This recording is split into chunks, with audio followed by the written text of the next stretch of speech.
Great defeaters, new and old, welcome back to another episode of The Breakdown with your hosts, BaseDaKID, Tony, the Pugilist Boy. We are the children of the game. At this point, I can't even remember what episode this is, but we've been going for a long time. So, shout out to us because there was a time when, boy, the show could have got cancelled after the first couple, but we rode through the storm, and I guess we got a nice little groove and synergy going on. So shout out to you guys as always here, and shout out to the channel for obviously keeping us around. But yeah, Tony, how are you? How's your weekend? I'm assuming you're in good spirits. Talk to the people. Yeah, I mean it's been a packed weekend. There's been an absolute deluge of boxing. So much boxing. And yeah, some good stuff, some not so good stuff, some middle of the road stuff. But overall, it's been a good weekend. I'm getting sick to death of the weather, I must admit. I cannot wait to get the hell out of this country. I got lucky that I've had 2 trips to sunnier shores so far this year, but yeah, this English weather is killing me because it's like you want to do stuff. I went to Taste of the Caribbean this weekend, rained out. It's just dismal, but lo and behold, football is footballing. I've just finished doing a watch along for the Spain versus France. All right game. So how are you, brother? Yeah, look, I mean, weather is encompasses my current times at this point. Few days of sunshine, but a lot of rain, a lot of clouds, a lot of cold, and I don't expect to be wearing big jackets in July. So look, I'm hoping that next week, maybe metaphorically, it gets better after Tuesday. And at least we get some semblance of sunshine back. Because yeah, I've never experienced a July this cold in the UK. I mean, we should be on Australia weather, to be totally honest, because this is their winter time. So that's a bit frustrating. But that being said, I've had a decent weekend of just sort of chilling out, boxing here and there. Back in the gym, I actually need to go to the gym when we finish this. So hopefully we ain't running until like midnight. But whatever happens, happens. But yeah, look, take it away. All right. Do you want me to greet the defeaters and then you? Oh yeah, why not? Why not? Get it. All right. Get there. So number one in the building today is actually Bigsy Biggs. Oh, looks like Philip Answer lost his crown. But Biggs is number one. Dan the Man, SC15, hardest working guy on Twitter. Shout out to you, Dan. Jonah 31. Oh, Philip's number 4. Okay, I know he's not going to be happy about that. He'll be back at first spot next week. He was obviously watching the football. Shout out to Yasmin. Well, maybe he is. Maestro in the building. Been a while. Happy Maestro. to see you over here. Maybe might even shoot a link to you at some point to give us some of that insight of the American stuff, depending. See Boogie in the building. First episode of summer vacation. I can watch live again. Oh, okay, good stuff. James in the building. Hot pies. Philip, today I got splashed by a car. That's nasty work. You know what? Because I always watch whenever I'm driving or whenever even I'm walking on the streets. I look at where the puddles are. And then I'm literally doing calculations in my head between when the next car is, how big the puddle is, how likely the splash could be. And yeah, I make all of those calculations in my head before I carry on moving. So Philip, you're gonna learn that, don't worry. Danny, shout out to you. Heard any developments regarding the robbery of Shaki Foot? Oh yeah, well we'll discuss that in more of a breakdown form, but Philip Answer, I thought Raj was the champ. No, not for the breakdown. That's Monday Night Smoke. You're normally number one in the breakdown building. The show that matters. The Monday Night Smoke is great, but it's popcorn TV. This is where you get the education. So, yeah. Anyway, with that being said, Tony is gonna take it away. He's gonna lead dance, and I'm gonna follow this week. So wherever he wants to go is where we're going. So don't blame me Okay. if you're not happy. All right. So, guys, I'm going to start off with a UK card. My journey's going to take us through the Matchroom card, around Golden Boy, around the Far East, and it's going to finish off with Top Rank. So there was a lot of action on the Copper Box show, headlined by Johnny Fisher against Alan Babbage. And I think it's worthy of a decent commentary to say Johnny Fisher has come of age. He's actually, he's headlining a show in his own backyard, and it looks like he's going to be out in action in the next 4 weeks, and deservedly so. But what a bit of action we saw. So here it is. Oh, wrong one. Fireworks from the get-go. Look, these two. Alan Babbage is a character. He was all mouth. He was giving it the big one in the press conference. But really, Johnny Fisher had his number, and he made light work of him in the very first round. Nothing complicated, no stiff jab approach work. It was just, let me get my hands to his face as quickly as possible, as hard as possible.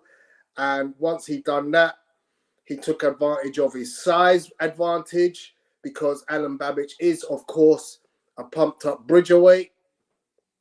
And you see the legs are completely gone. We're going to get some nice further angles of this. Reckless abandon from Johnny Fisher.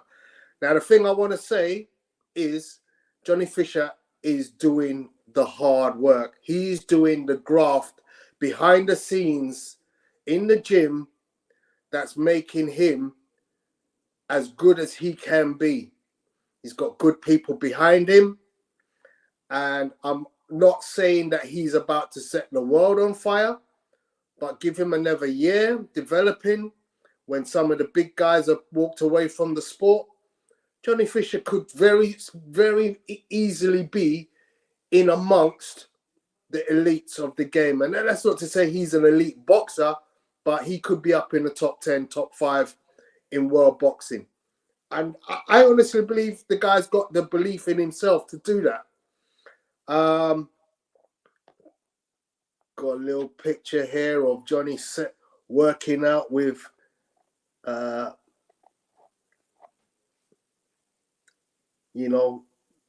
if you're working out with Derek Chisora, you're getting the good work. As I say many a time, I used to train in Don Charles's gym with Derek Chisora, and that guy is a monster in the gym. So if Johnny, and I've seen other places that he's working out, and the kid's getting around. So impressive performance. What's your thoughts, Base? I mean, you know what? I give him the props for getting it out of the way, to be honest, but I don't know how much I can take from the actual performance itself. It nothing happened for me to be able to know where you're at, and part of that is that Babbage unfortunately didn't come to. Well, he came to fight, but he just never got going. Got caught cold.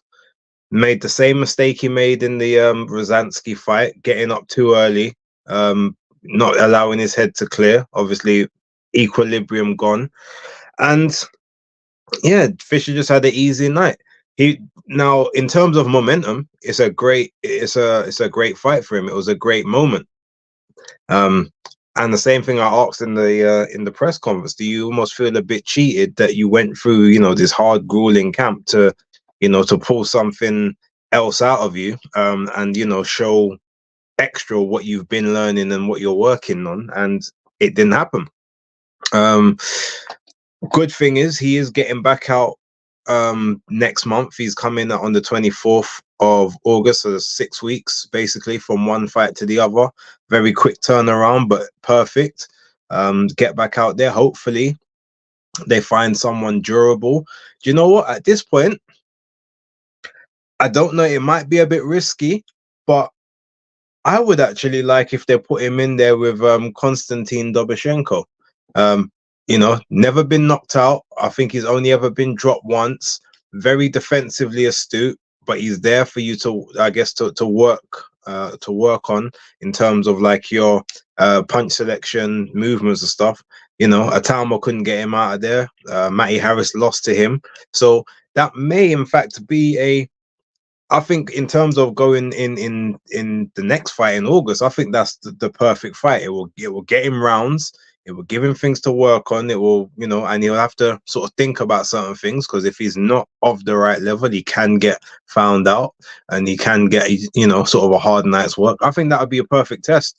But yeah, look, overall, shout outs to Johnny Fisher, but this fight didn't tell me if he's, you know, if he can take a shot. I mean, I know I've heard in, you know, in the gym he can. He's a tough unit, but you know, it didn't show me, can he adjust? Can he make adjustments on the fly? Can he, can he go through the fire if he needs to?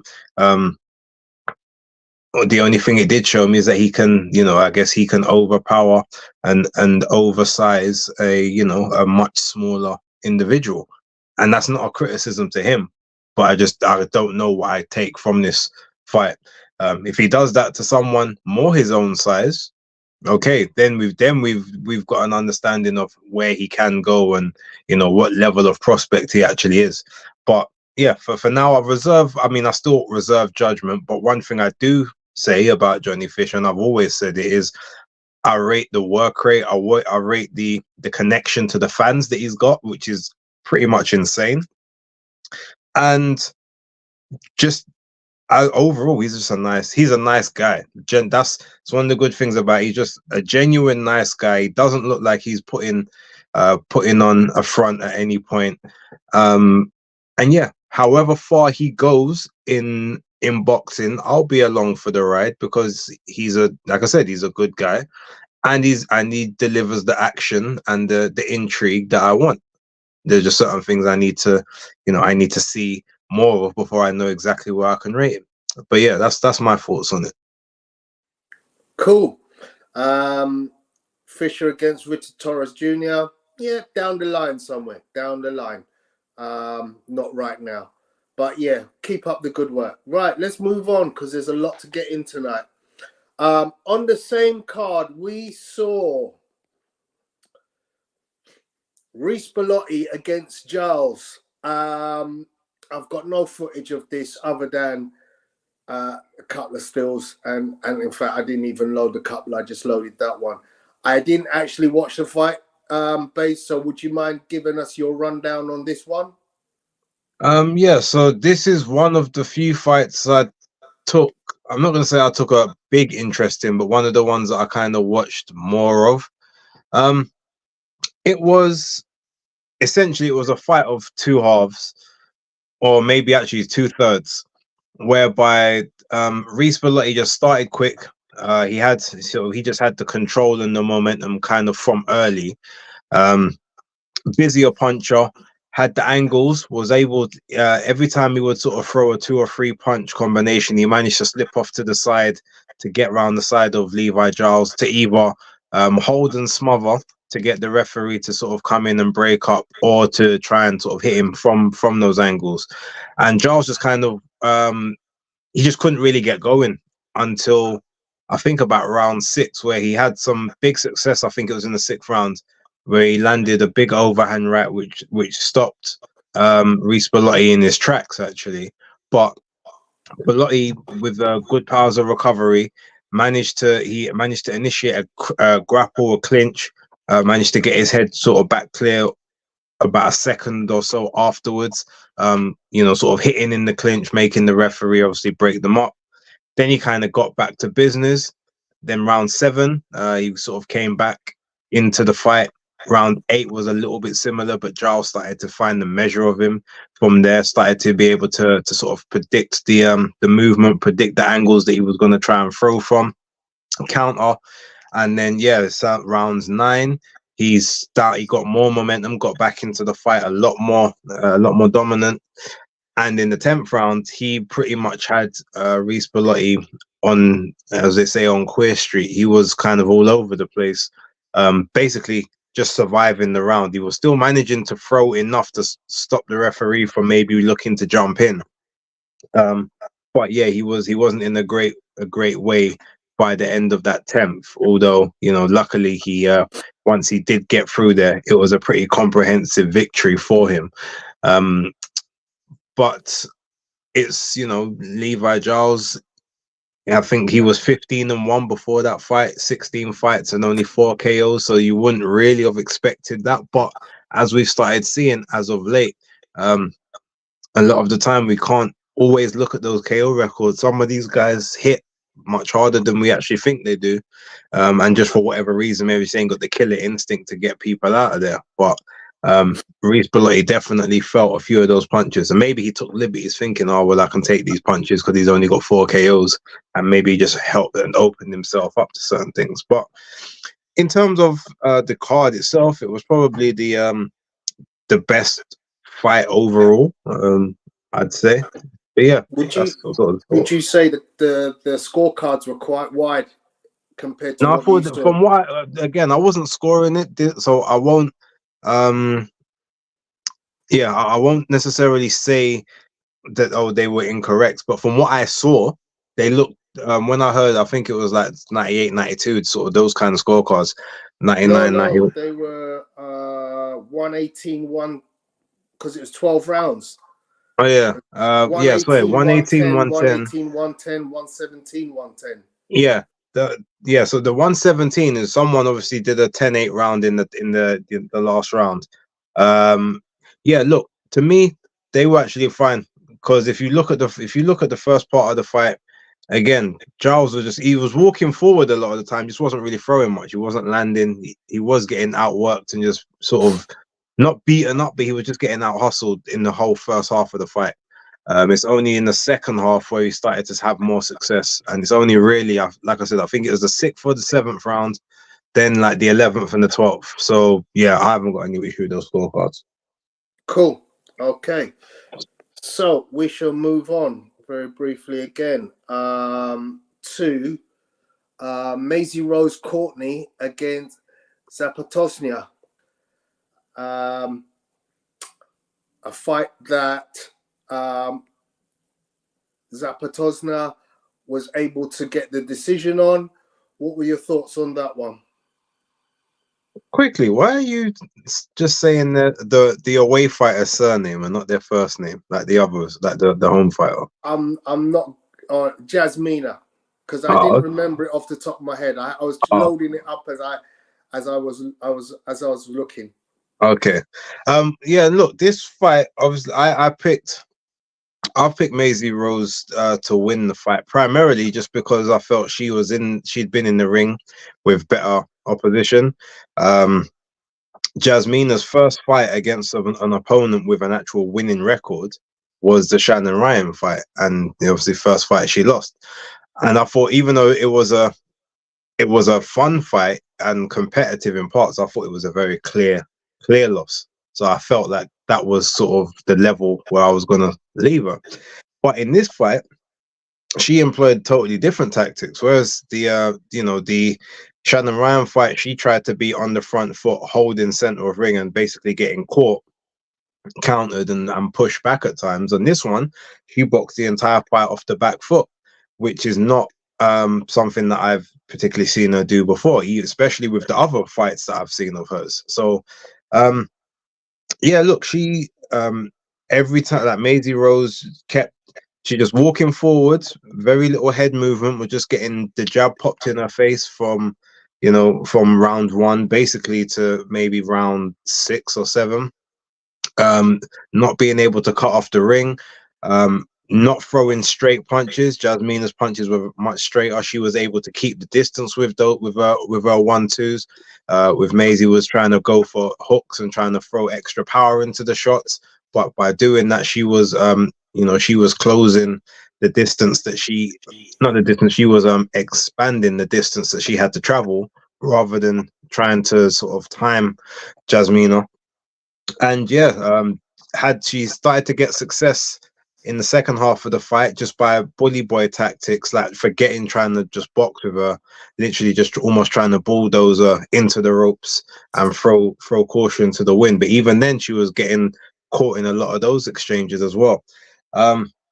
So yeah, I don't know if it was a bad night at the office or Jasmina was just that much better than her, just outclassed her and outsmarted her. But it was a very bad look for Maisie.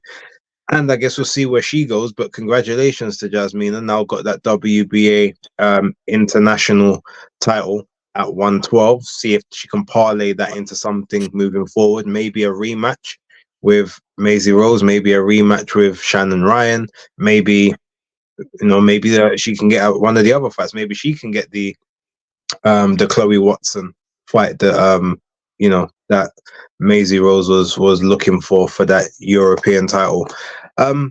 Interesting, but yeah, back to the drawing board for Maisie Rose Courtney, and let's see where the stars take Jasmina. That's my thoughts on it.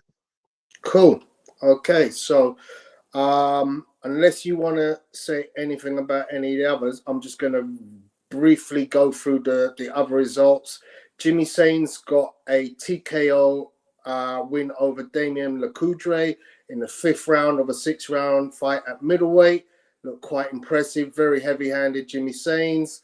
Giorgio Vizioli won on points in a 6-rounder at Super Feather over Tampella Maharusi. Vizioli, of course, managed by Sonny Edwards. Looks a very slick fighter. John Hedges was fighting for the Southern Area Cruiserweight title against Lewis Oakford. A fight which was quite even, Stevens, as what I had seen, until a head clash in round 6 meant that the fight had to be stopped, and the decision was taken based on 6 rounds of action, and that was a technical win for John Hedges. Anything further on those that you want to mention? Didn't watch any of them. Cool. All right. So we move on. I will go to Golden Boy. Fight headlined by oh my God, William Zepeda, Giovanni Cabrera. There we go. Thank you very much, Base. So this one was I'll tell you what, there's so much action this weekend. My memory's slipping me. I'm gonna have to read up on my notes. But yeah, William Zepeda, we've seen him. He's now ranked number 1 in all 4 bodies of his division. He's got wins over Maxi Hughes, Gusto, Joseph Diaz, Alvarado. He obviously came into this fight heavy favorite over Giovanni Cabrera. His work rate is phenomenal. We're expecting high volume from Zepeda, and he didn't let us down. He was, for the first couple of rounds, I don't know why, but Giovanni Cabrera, if you look at the way he throws his shots, he looks very amateurish. You know, he came out with bad intentions, like, you know what, I'm not here just to make up the numbers. I'm actually going to take the fight to you. And in the first round, he probably outlanded Zepeda, which is a strange thing anyway. But after that, Zepeda set to work, and he just starts breaking down Giovanni with his usual set of combinations. Look, good work there from Giovanni, the repeated right hooks. But Zepeda then just sets to work, and he gets his work to the body and head. His combinations start working. He's in the zone. You know, the biggest problem for Cabrera was he allowed Zepeda to stay in this area that you're seeing there. When Zepeda is in that area, you're in trouble. You cannot stand in front of a man who throws combinations the way he does and allow him to set off. You have to stick and move, you know. Looking at the way he performed in the first round, Cabrera needed to stay on his bike. Instead, he found himself walking into punches, and as you can see, this was the end of it in round 3. Zepeda, usual torrent of attack, you know, high volume in the 3rd round, just completely decimated Cabrera's work and took him out with the body salvo. Very impressive from Zepeda. Very overmatched against Cabrera in this situation. But as I said, that now elevates him to number 1 in all the governing bodies. We look forward to seeing where he goes next. Your thoughts on that one? Yeah, look, very briefly, again, another great performance for William Zepeda, a guy that's made for TV, but I'm going to give him the same treatment and the same reservation that I give to Tank Davis, because Golden Boy are specifically not matching him tough, or not matching him with definitely not matching him with punchers. Or if they do think they're going to put him in with a quote-unquote puncher, they're normally someone that has been brought up from a weight class below.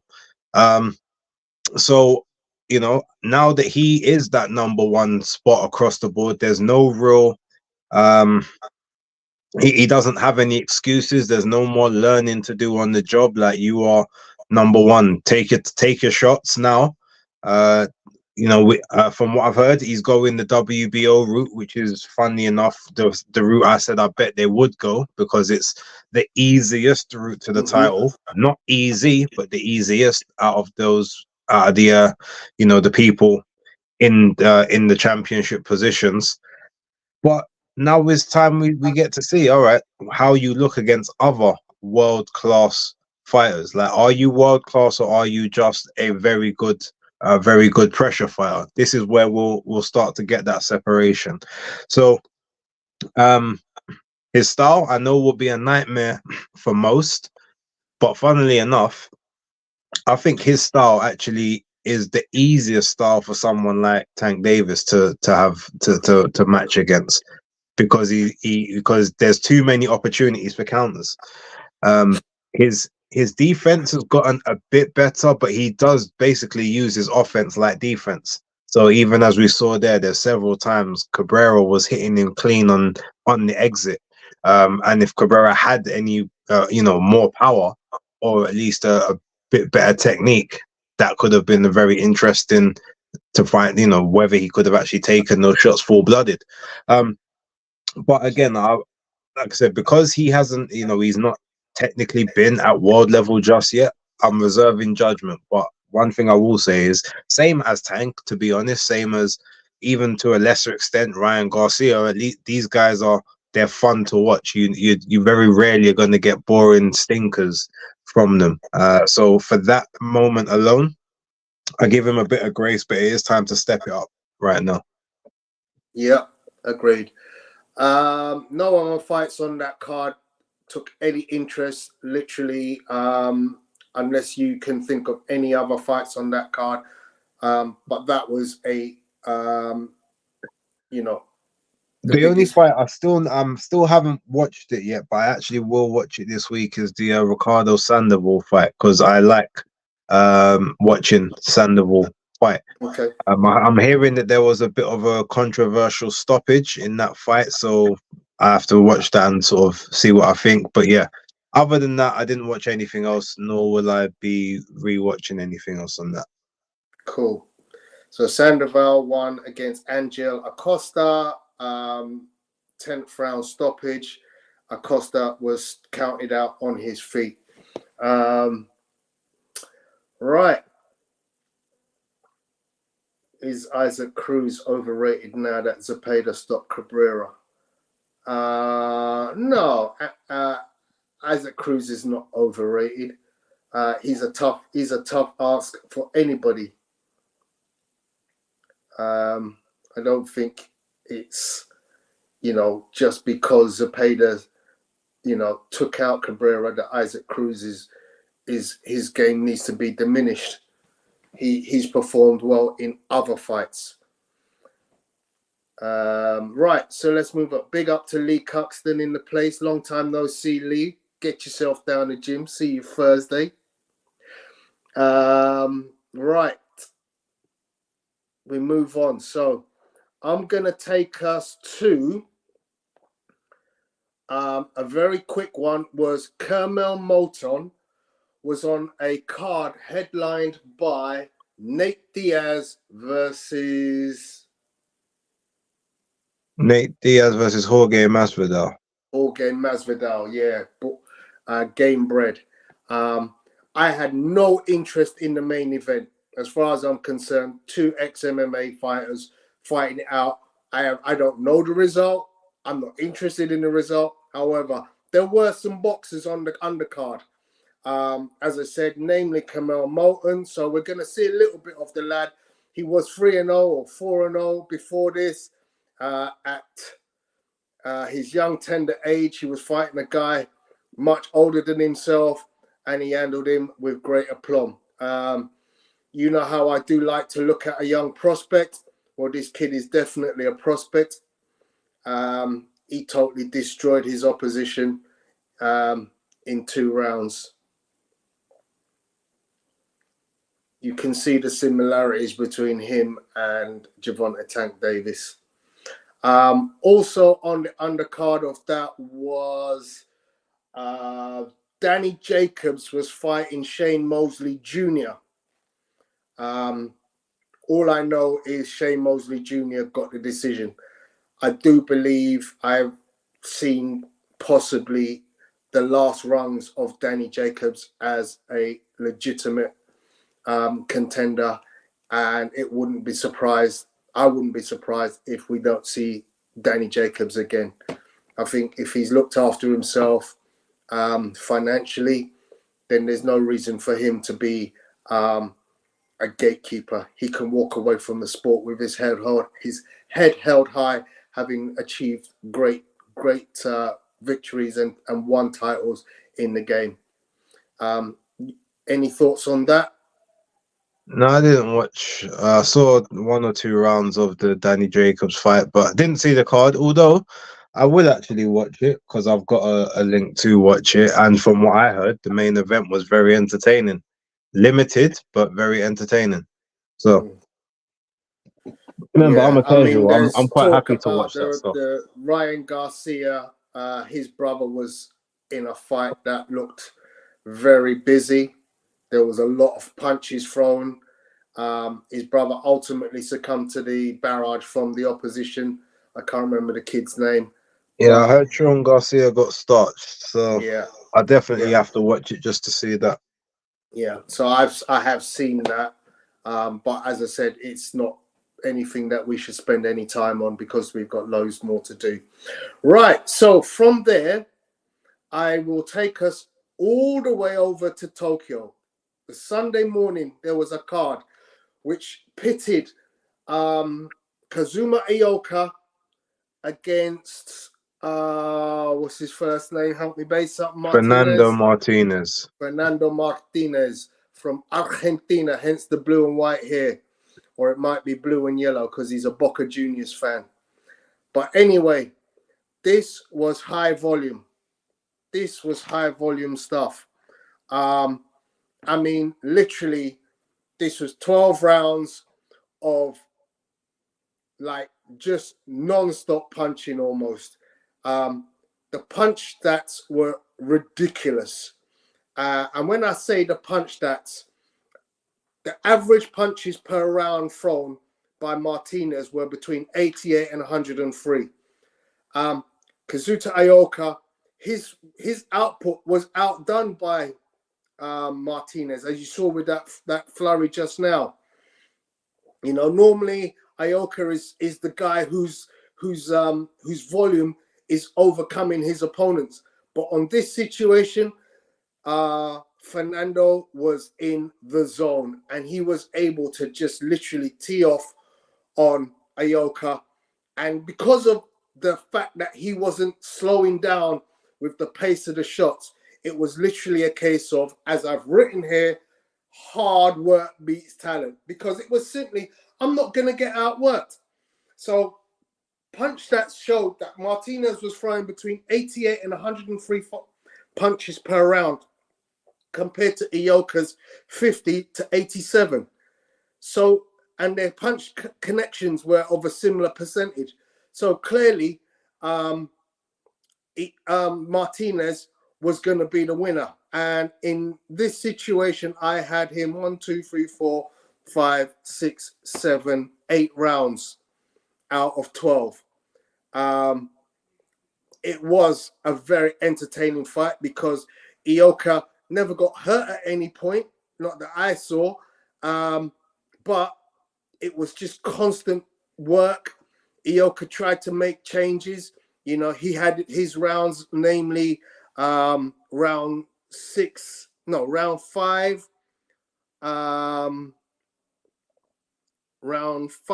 round 8, and round 10 were clear Ioka rounds. And you can see the punch stats there. 1,099 punches thrown by Martinez compared to 921. 369 connected by Martinez compared to 278 by Ioka. So congratulations to Fernanda Puma Martinez. A very good win. Base, any thoughts on that fight? No. Cool. And that, again, a very stacked card, but that was the only fight on the card really that I think needed any of us to talk about, unless you know of any other fights again that were on that fight that need a mention. No, like I said, didn't get a chance to watch it. It wasn't on any of the apps and platforms that I have, and it hasn't been uploaded onto my usual website either. So yeah, I just know the result, and that's it. Luckily, it was uploaded to YouTube, so I was able to watch the whole fight. Somewhere it'll probably get locked off at some point. So, having done a trip around to the Far East, we shall return to the last card of the weekend, which was the top-ranked card in Newark, New Jersey, the home of Shakur Stevenson, where he headlined against defending his title against Artem Haryutyun. But I'll start off with the undercard. As you know, big fan of Abdullah Mason coming up in the lightweight division. He had a very impressive performance against this guy, LeBron. His first name, I'm sorry, Base. Luis LeBron, there we go. And it was the usual Abdullah show. You know, he's a hard-hitting counter-puncher. He's a hard worker from the southpaw stance. You know, he gets his angles right. He throws punches in bunches. He's a hard hitter. He's defensively very sound. And, you know, in the end, his corner threw in the towel. That's LeBron's corner threw in the towel. But a very impressive performance from Abdullah Mason. His name is now being talked about, maybe being stepped up in the quality. You know, I know a lot of people were comparing his work with someone else who fought that night, which was Keyshawn Davis.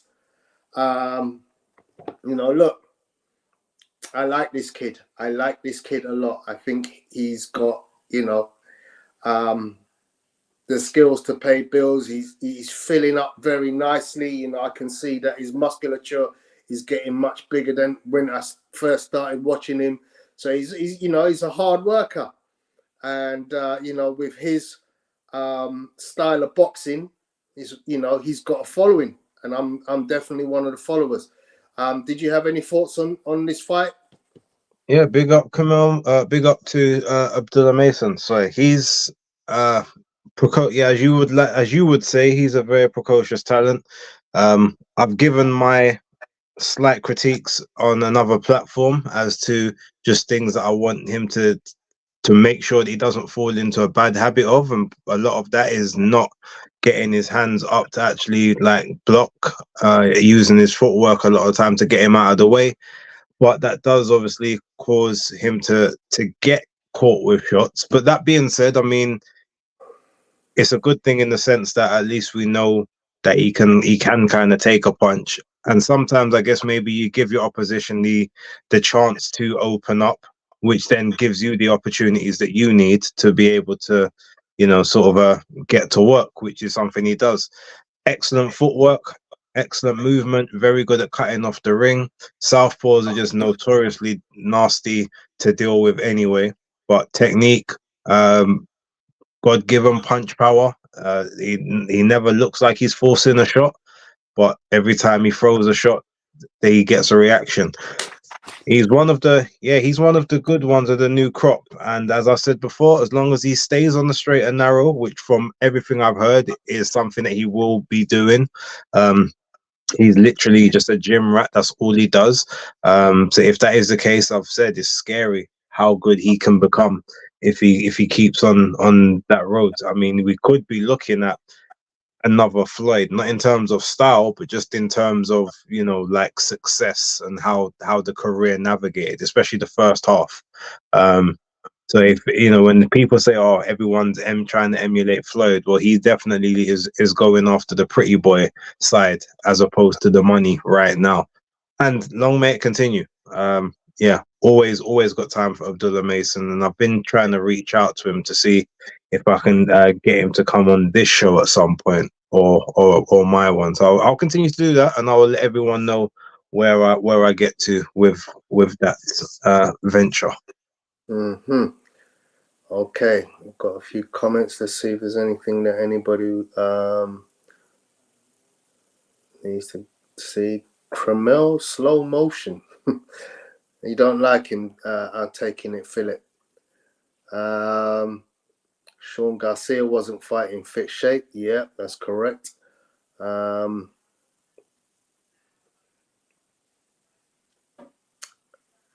It's on Daily Motion. You ain't James. Referring to the Ioka fight. Okay.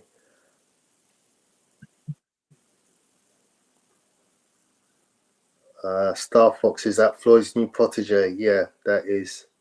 No, he's referring to Abdullah. Abdullah Mason isn't anything to do with Floyd. Yeah, okay. He just has. I was just saying, he's got the look of the pretty boy iteration of Floyd Mayweather in terms of how he goes about his work, and he could be the next Floyd in terms of success if he stays on the right path. Yeah, he's a New York fighter, so nowhere near Floyd. Okay, so next on that build I want to talk about is the business. Keyshawn, another lightweight prospect, 10-0 going into this fight against Miguel Madueno. This was for the IBF USBA lightweight title and the WBC USA lightweight title and the WBO Intercontinental lightweight title. Keyshawn Davis, you know, again, another top-ranked fighter that they highly praise. You know, he's very much one of their high prospects at lightweight. Olympic silver medalist, lost in the final to Andy Cruz from Cuba. He's been talking himself up a storm. He's trying to call everybody and sundry out, but he got down to business this weekend. Him and his brother, interestingly, were on the same bill, Kelvin Davis. This one turned a bit nasty. Obviously, there was a lot of talk before the fight, as you can see, you know, getting in each other's face at the weigh-in. And then actually during the fight, you'll see some unpleasantness. But overall, Davis is a supreme boxer. You see him picking that right hook there, hitting Madueno with some beautiful combinations, and just totally dominating this fight from beginning to end. It was a 10-round fight. which he dominated pretty much every round. I had it a shutout for Keyshawn. He boxed beautifully.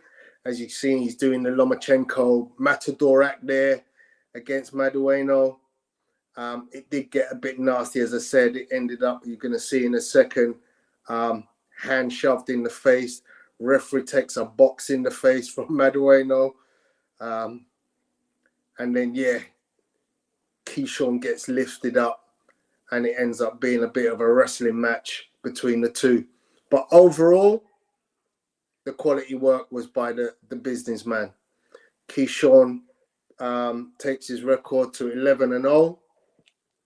And as I said, he's got the mouth, but has he got the backing to follow up? Because there are killers in his weight division. And quite honestly, I like the kid. I really do. I think he's a very supreme boxer. But I'm not so sure if he can mix it if he goes up against the big boys in the division. But you know, we shall see. Base, what were your thoughts on Keyshawn Davis?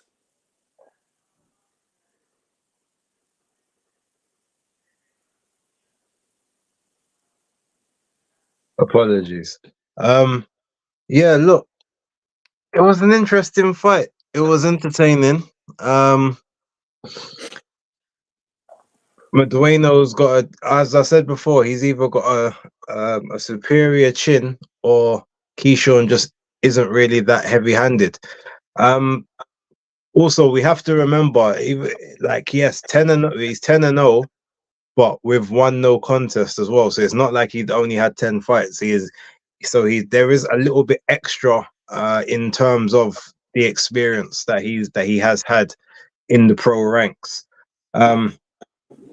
He was picking the shots well. I'll give him that. But I don't know. There were certain times where when Madueno would pressure, he looked like he was wanted to capitulate in there on a couple of occasions, or was looking like he was wanted help from the referee. And that's something I just want to now keep an eye on moving forward. Because maybe I'm not seeing it the correct way. But it's like when he was having things all his way, he was looking tremendous. But as you know, when the pressure was starting to get to me, he started trying to, you know, sort of bend the knee and almost make the ref be the one to have to break them up. Obviously, prior to a lot of the shenanigans and stuff that went on. So again, that's just something I want to keep an eye on personally. But in terms of the performance, it was a hard, grueling fight in the sense that he had to work. He wasn't given opportunities to rest and relax, which is probably will do him some good if the mentality is right moving forward. But yeah, like I said, something I want to keep an eye on. But it was a very good performance. What the hell? I've just seen what you said. Yeah. Okay. I gotta watch my tongue. Okay, so we'll move on from Keyshawn Davis, and we will go to the chief supporting fight of the card, which was Oshaki Foster against Robson Conceição.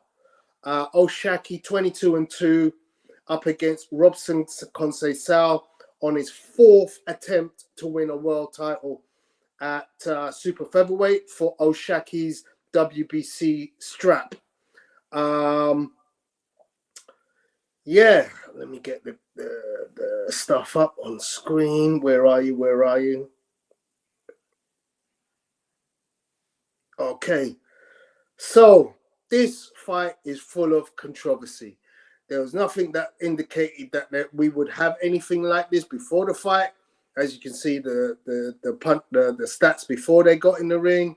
Oshaki listed as having a 72-inch reach, having a slightly longer reach, although he was the shorter man.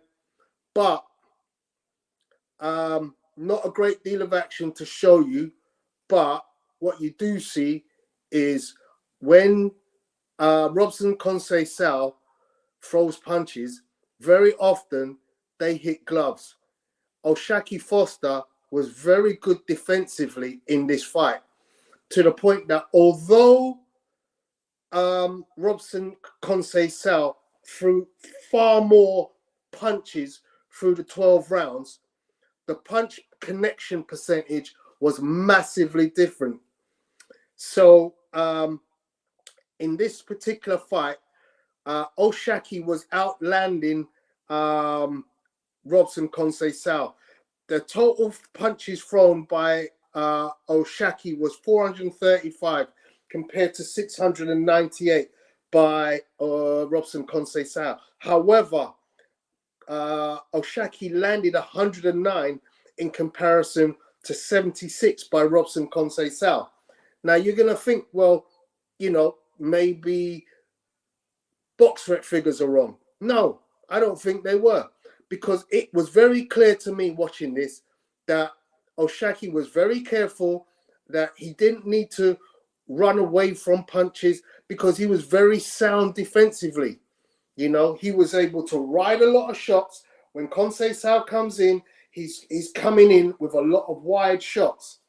And Oshaki was just simply able to take a lot of the shots on gloves and elbows, as opposed to getting hit flush.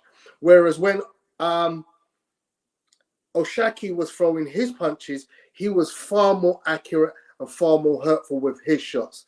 And as a result, you know, even although there were rounds where the volume was way more by Conceição, the much more impressive shot and the much more concussive and like crowd-pleasing punches were clearly coming from Oshaki Foster. Let's see a breakdown. Let's have it here. So in this graphic, you can see a breakdown of CompuBox, and where there is a blue above a round, yeah, the top table shows total punches landed against the number thrown. And you can see the blue indicates rounds that were clearly scored, had more punches landed by Oshaki Foster than Robson Conceição. Robson Conceição only landed more punches in 2 rounds, which is round 4 and round 11. In terms of power punches, yeah, again, Oshaki Foster, you'll see that there are less marks on this one. The reason is there are 1, 2, 3, 4 rounds where they both landed the same number of power punches. But if you look at outside of that, there are 1, 2, 3, 4, 5, 6 rounds which clearly Oshaki Foster landed more punches in the round compared to only 2 rounds where Conceição landed more punches. And again, those were the same rounds, round 4 and round 11. So, you know, this was clearly a fight that when I looked at it, it all favored Oshaki Foster. And here are the final punch stats. Total punches landed 109 to Conceição's 76. Jabs 51 landed by Oshaki compared to 27 by Robson Conceição. So, you know, it was all looking very much like this was going to be a landslide victory for Oshaki Foster. And even the commentator, Mark Krieger, was scoring the fight. And as you can see, he only gave Conceição 1 round. He scored it 119-109. Now, I'm going to be honest, I'll give Conceição 3 rounds. And that's me being on, you know, being generous. I might give him 2, but I think I'll give him 3. Being generous. There's no way he wins more than 5 rounds to be able to say, I've won this fight. But strangely, and you know, I don't know how it's happened, this fight was judged 116-112 to Oshaki Foster, 116-112 to Robson Conceição, and 115-113, the deciding judge had for Robson Conceição, and he now is the WBC champion, the belt that O'Shaki had. But the whole of the boxing community since that fight has gone into absolute outrage. I watched the comments of Tim Bradley, who was the ringside analyzer and commentator on the fight. He was completely in meltdown. You know, it's just, you know, there appears to be some skullduggery involved. There's talk that O'Shaki wants to get out of he's got one fight left with Top Rank, and it seems like people are putting 2 and 2 together and saying that Top Rank has stitched him up because they don't want him to leave and have a title, because as you know, Shakur Stevenson is now out of contract with Top Rank and he has a title. So titles for promoters are gold dust, and this could well be, you know, one of them situations where skullduggery has taken place. And what's interesting is we saw Bob Arum go ballistic the other day in London. Who was fighting? It was in Manchester. It was Josh Taylor and Jack Carroll. Carroll, yeah, that's it. You know, he went ballistic. He was saying, "I'm never bringing my fighters to this country again. You guys are disgusting." Blah, blah, blah. And now, on your own show in your own country, you see a robbery and you say Jack. And there, my friend, is where I'm going to leave it. Very interesting that you took my stance from the weekend rap, but it's cool. I'll let you have that one, Tony. I haven't watched the weekend rap, bro. Okay. Listen, but here's what I want to say, right? You want to know something that's quite funny about this fight? Now, I agree. It was a clear and conclusive shutout performance by O'Shaki Foster. I'm not going to say it was a masterclass. I've seen better, but like I had no illusions as to who won that fight and how that fight played out. But when I was watching the event, I was watching on a Spanish broadcast, right?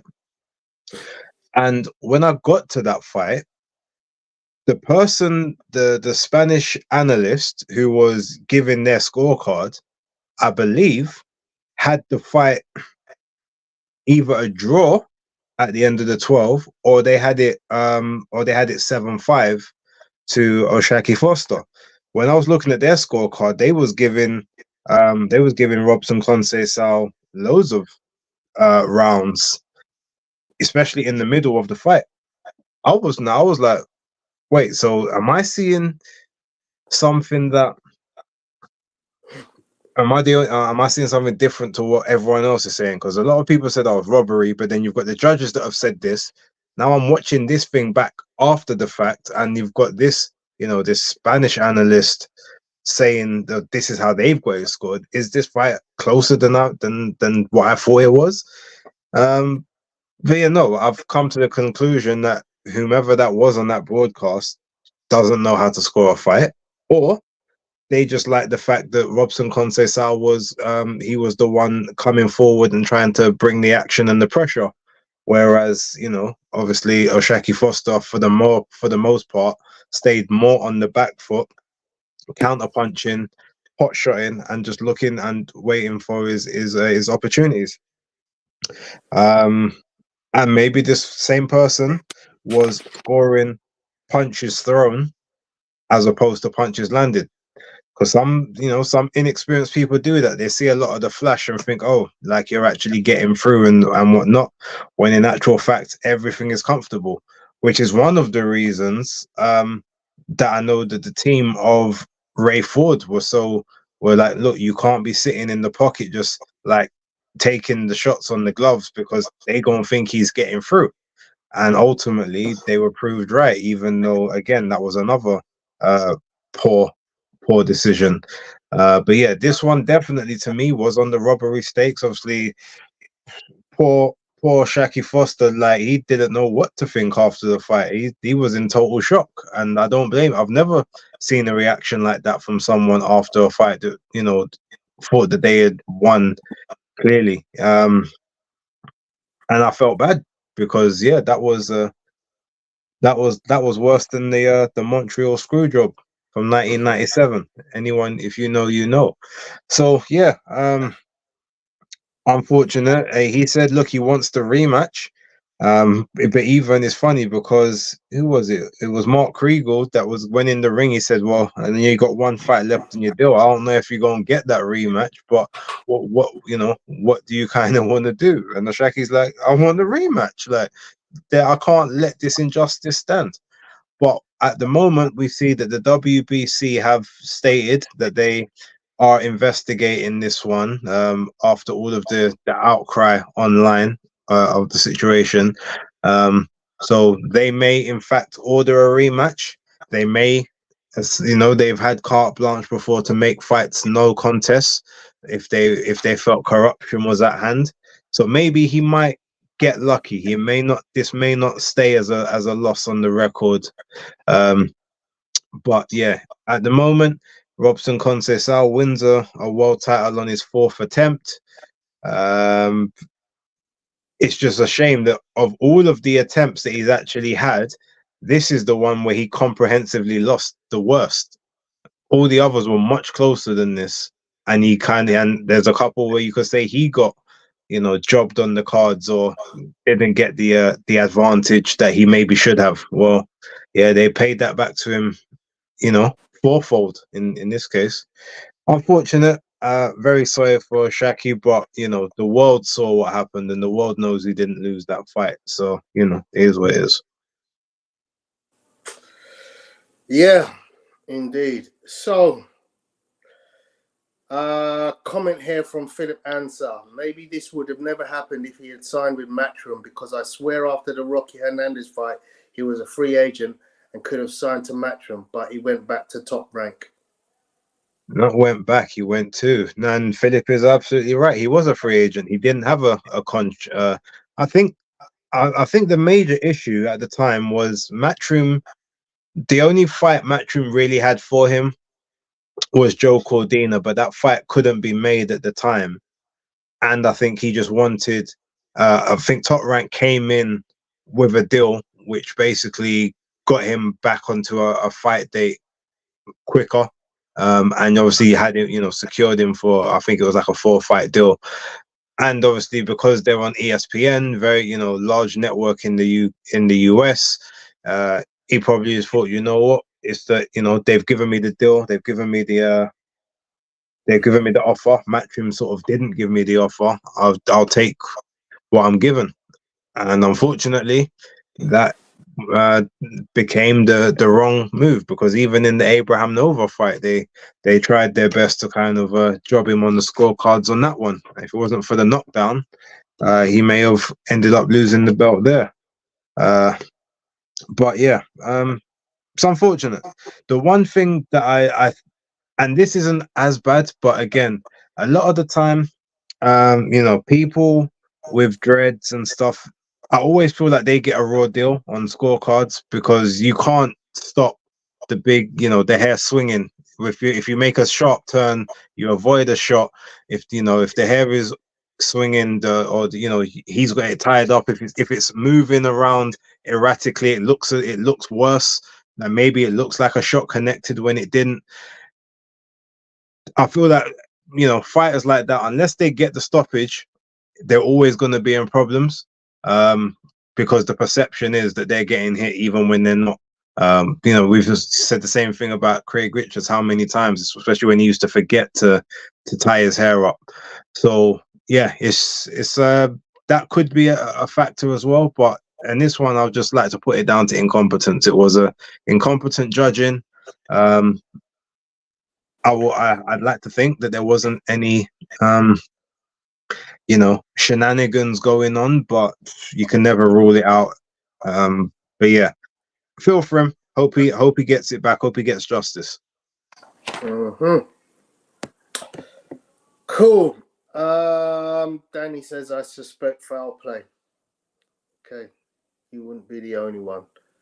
Right, so ladies and gentlemen, that leads us to the last fight of the night, which we will be reviewing, which was the headline fight from that card at the Prudential Center. Shakur Stevenson, 21-0, 10 KOs, fighting against Artem Harutyunyan from Armenia via Germany, or Germany via Armenia. Lot of talk about this fight, and I feel it's somewhat unjustified. So my opinion might be contrary to some of you guys. So here's your intro. 5'8" against 5'7", 21-0 versus 12-1, 7 KOs. Artem 33 against Shakur 27.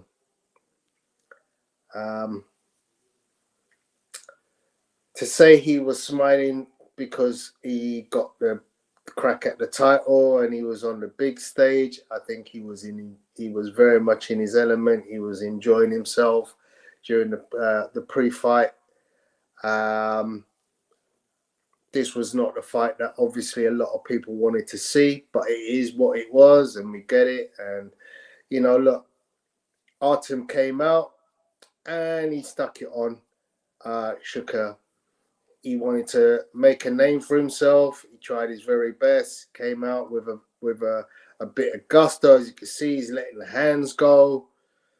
And Shakur would do very little in the first few rounds, but just counter punch, pick and move around Artem. This is from a bit later on, but I think it goes backwards, and you'll see some more of the work with from Artem.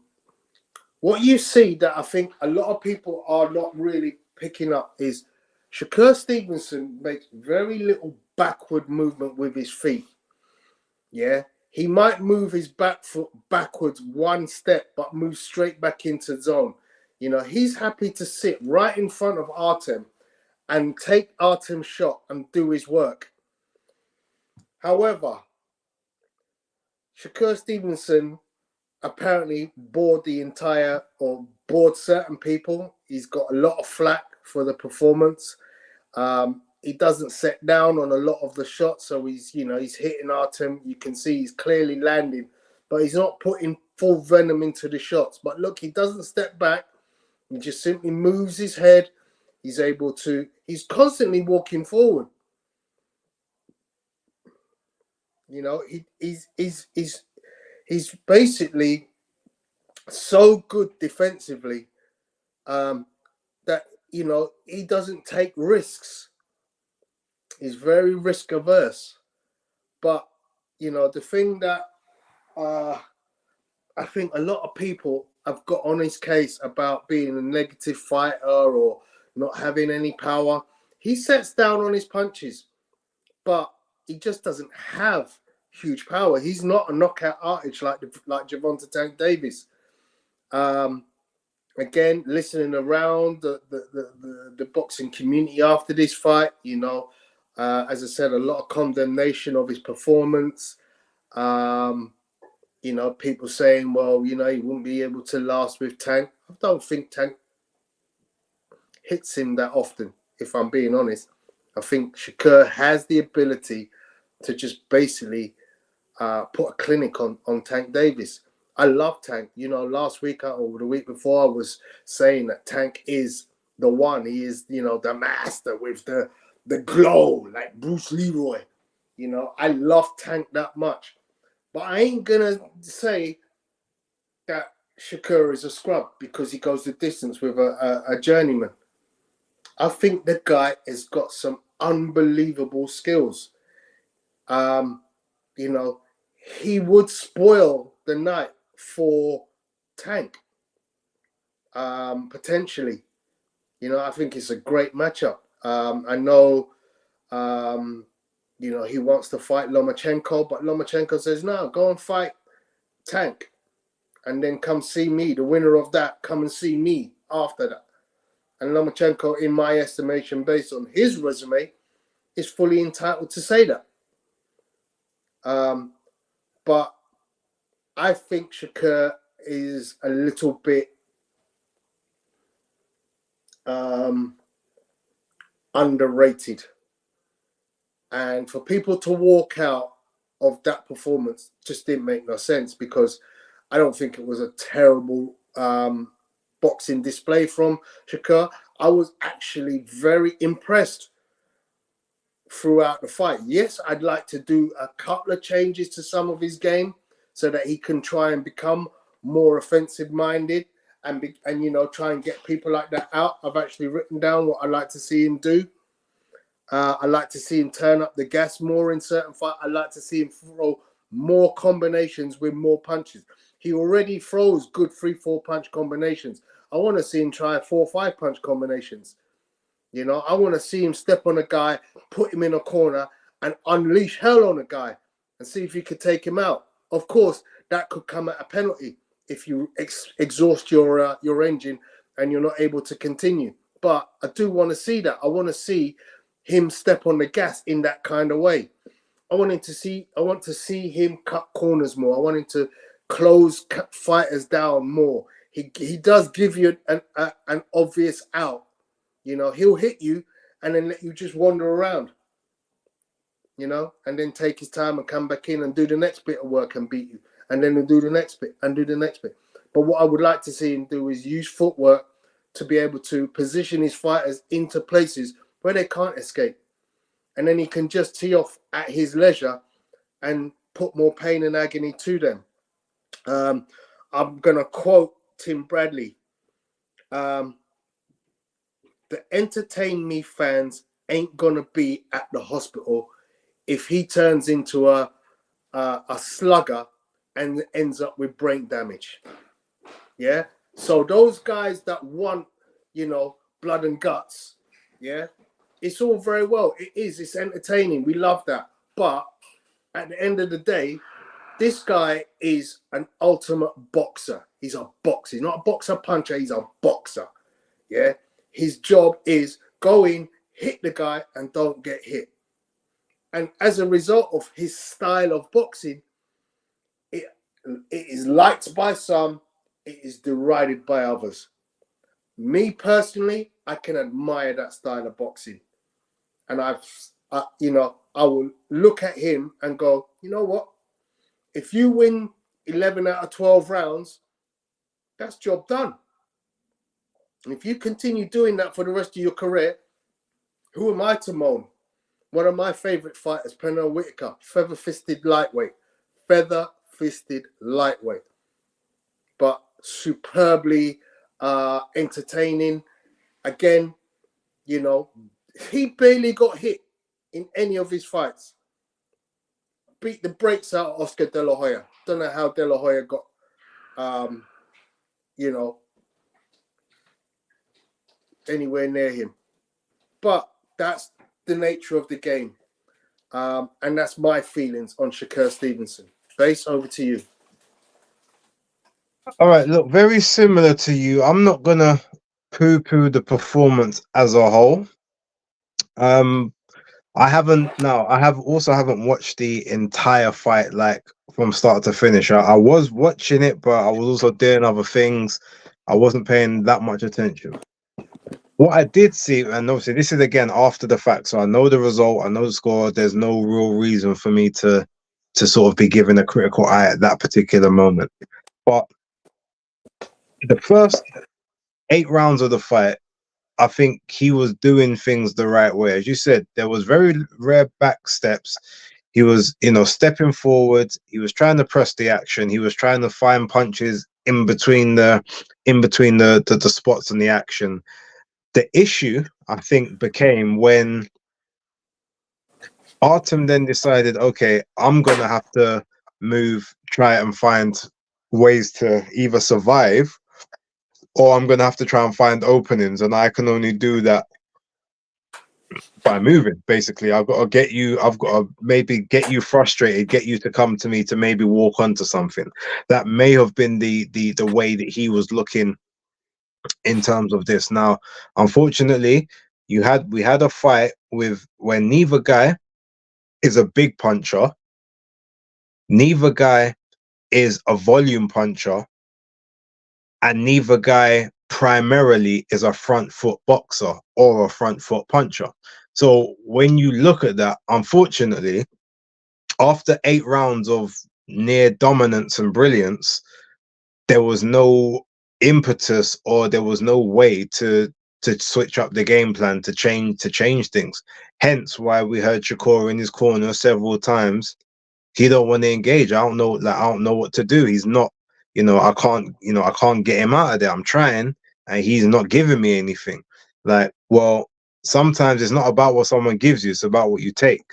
And unfortunately, Shakur just wasn't able to take the openings that he needed. And because of that, after round 8, it just kind of became samey. It just became more of the same, more of the same. Yes, he's winning every round pretty much comprehensively.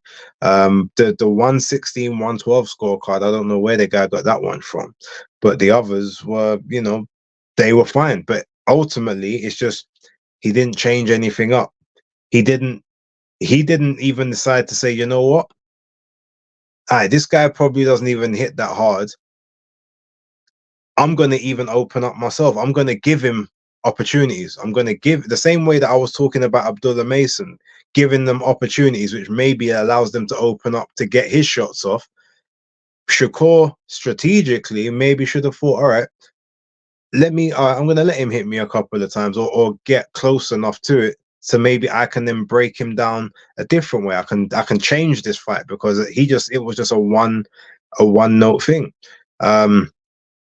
And I think that was ultimately the issues. It wasn't boring in totality, like wholeheartedly boring. It was just, there was no change up.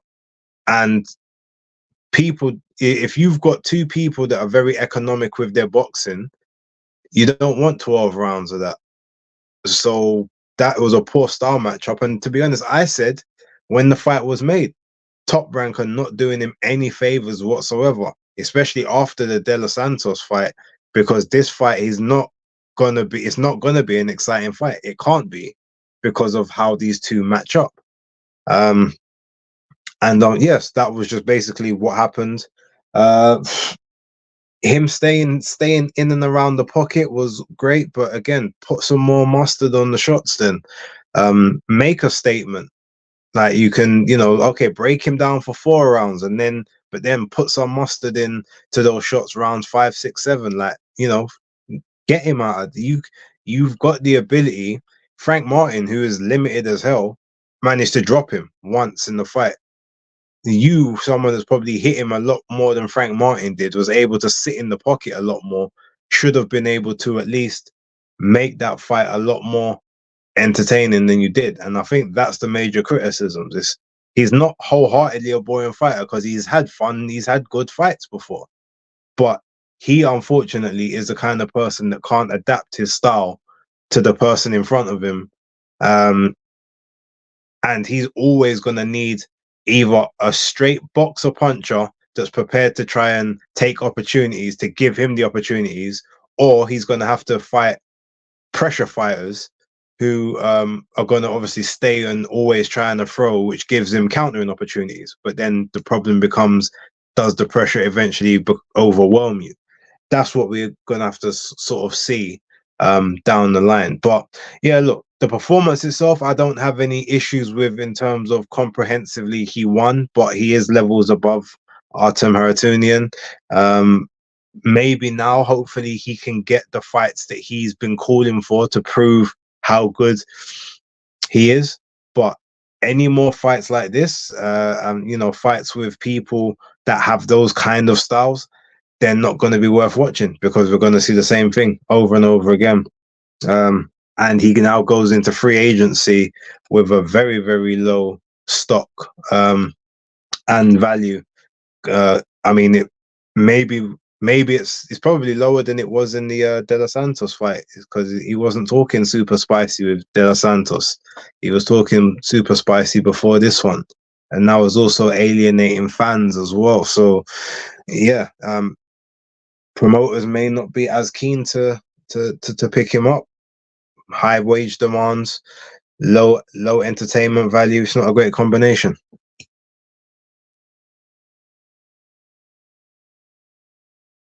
You're muted.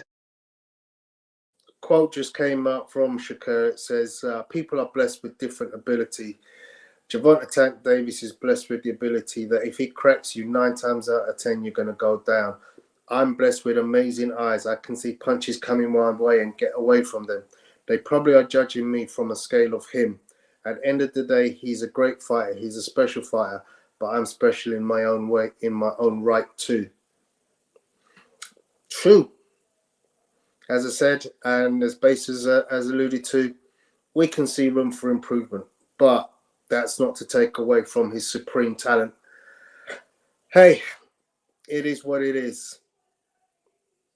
Philip Answer says, Customer said that a good boxer knows how to hit and not get hit, but followed it up with, but at the same time, be exciting. Yeah. You know, look, I remember seeing some Floyd fights and not being that entertained.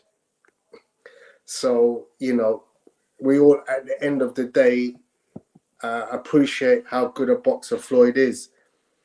But Floyd was smart in the type of exciting. Floyd was smart though in the type of fighters he would fight. He very rarely would fight other movers because he knew that style matchup would be horrible. Now Shakur's not at that level of the game where he can, I guess, wholeheartedly dictate his opponents like that.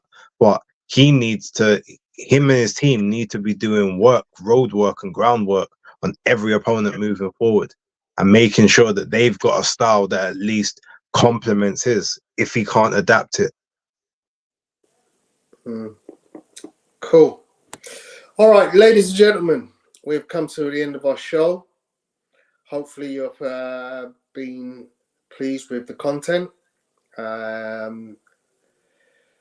We have another stats weekend this weekend coming up. Some good fights potentially. Anything you're looking forward to most this weekend, Base? I didn't know there was a stacked weekend. I just thought it was the Jerron Ennis card. What else is happening? Well, that card itself has got quite a few people on it, hasn't it? No. Well, ladies and gentlemen, I won't be on the show next week. Next week, Tuesday, is my father's funeral, so I will be preoccupied for the entire day and evening. So I'm sure we probably will be able to get a suitable replacement in for that one.